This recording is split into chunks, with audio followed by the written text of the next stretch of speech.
Bismillahirrahmanirrahim. Assalamualaikum warahmatullahi wabarakatuh. Alhamdulillah alladzi khalaqal mauta wal hayah liyabluwakum ayyukum ahsanu amala. Asyhadu an la ilaha illallah wahdahu la syarikalah wa asyhadu anna Muhammadan abduhu wa rasuluh. Allahumma salli ala abdika wa rasulika Muhammad sallallahu alaihi wasallam wa ala alihi wa ashabihi wa man tabi'ahum bi ihsanin ila yaumil qiyamah.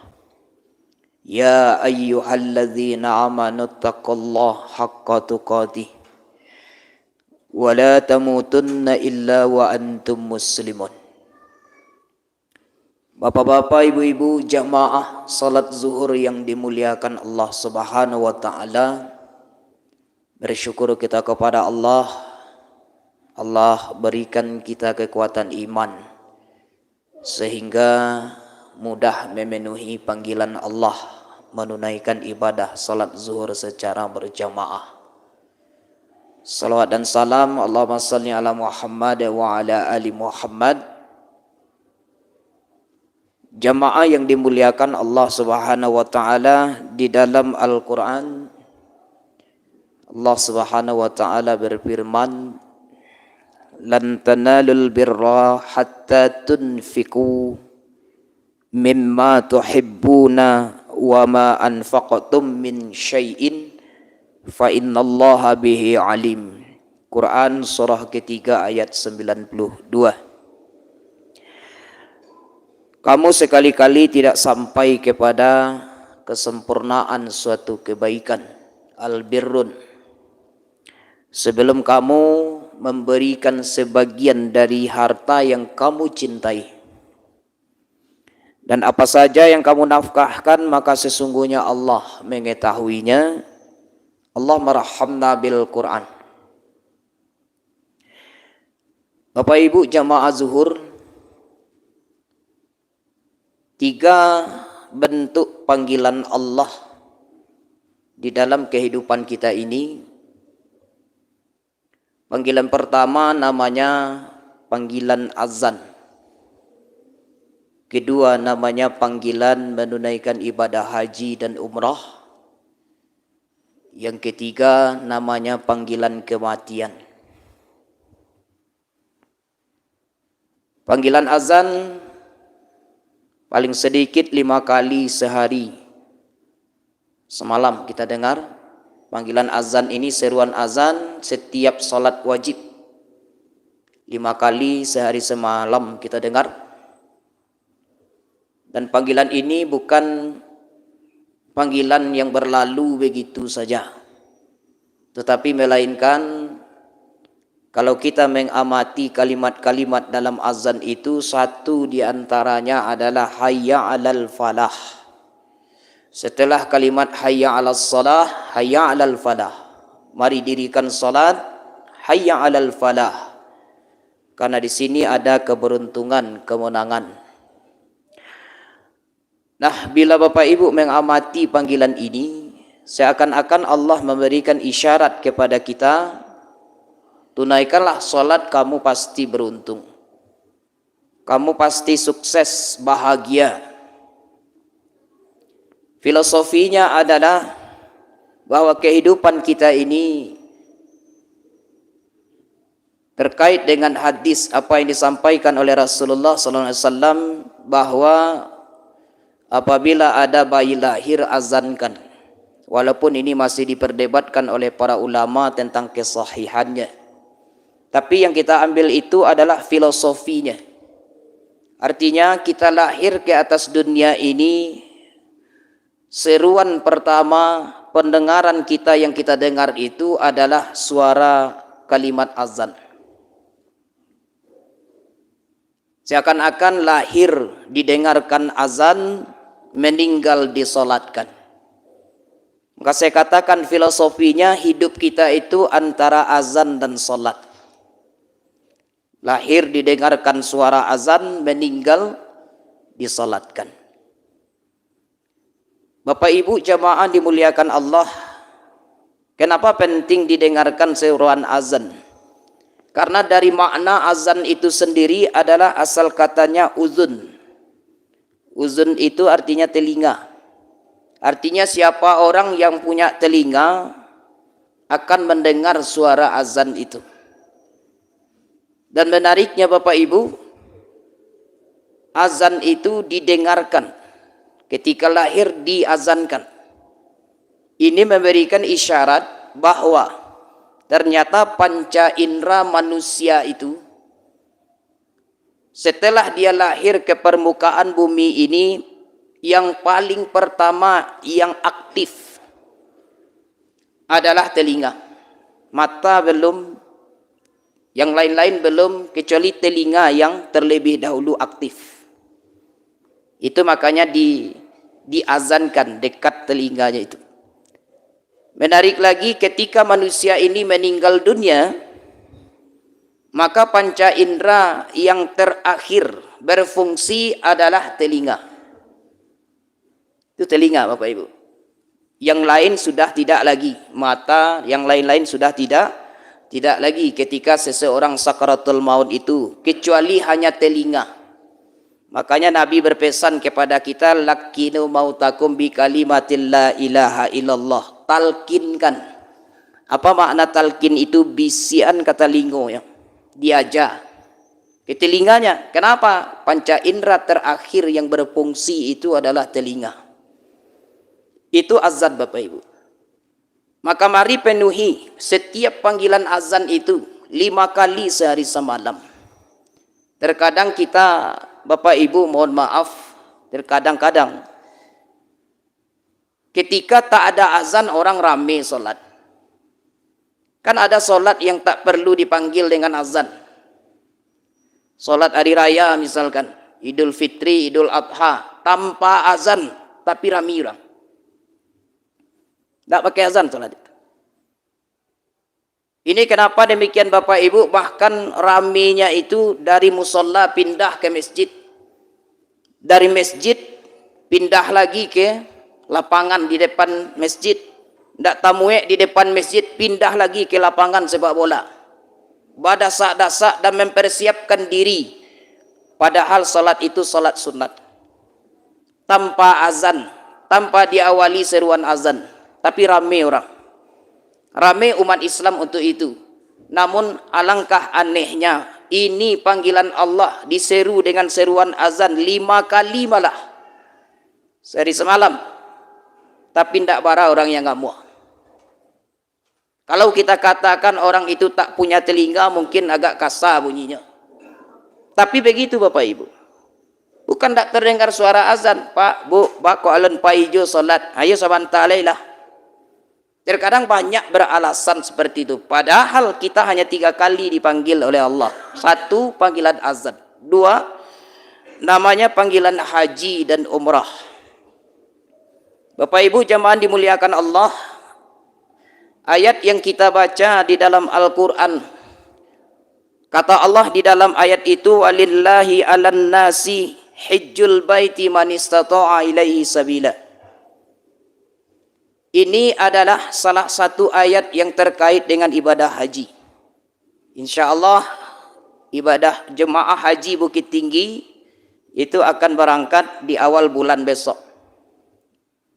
Tanggal 4 kalau saya tidak salah. Artinya mari kita doakan.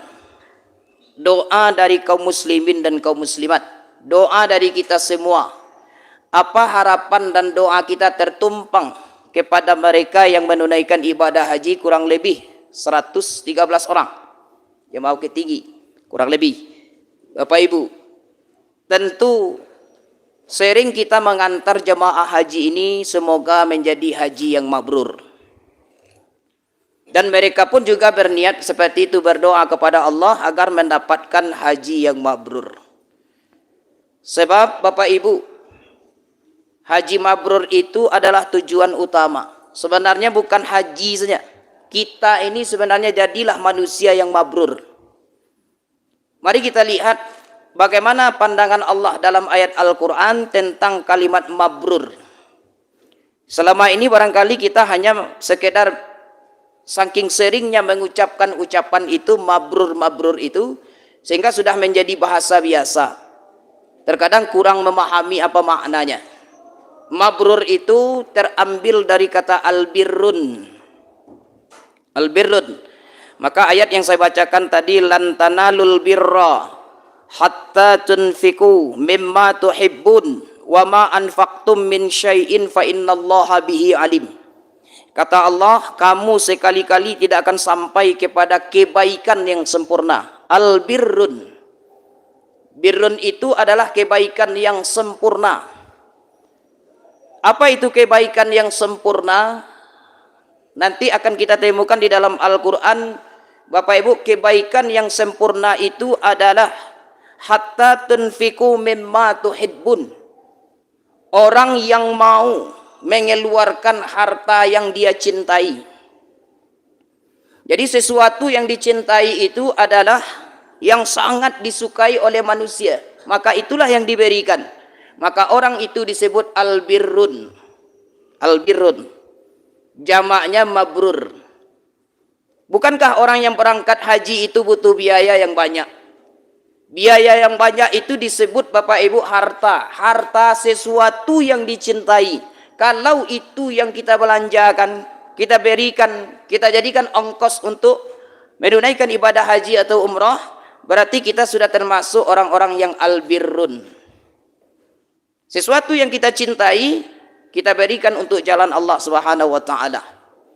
Bapak Ibu jamaah yang dimuliakan Allah Subhanahu wa taala, maka dari itu maka orang yang haji itu pulang membawa mabrur. Dapatnya di tanah suci, pulangnya dibuktikan dengan kemabruran. Jadi selama ini Bapak Ibu, kita mengetahui bahwa mabrur itu di tanah suci, tidak. Mabrur itu di tanah air. Dapatnya di tanah suci.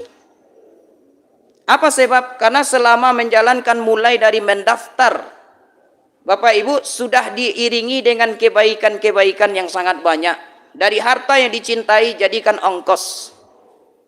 Kemudian menunggu dengan waktu yang sekian lama. Kalau Sumatera Barat hari ini kurang lebih 30 tahun daftar tunggunya. Bapak Ibu. Lalu sesampai di tanah suci, maka lihatlah semua ritual haji dan umrah itu semua mendekatkan diri kepada Allah Subhanahu wa taala. Tak ada satu pun maksiat di sana. Sebab kalau ada maksiat di sana, jelas akan dapat hukuman sendiri dari Allah Subhanahu wa taala, dan itu terbukti. Bapak Ibu, dan di antara ritual haji itu ada yang disebut dengan melontar jumrah. Tahukah kita Bapak Ibu maknanya atau filosofinya?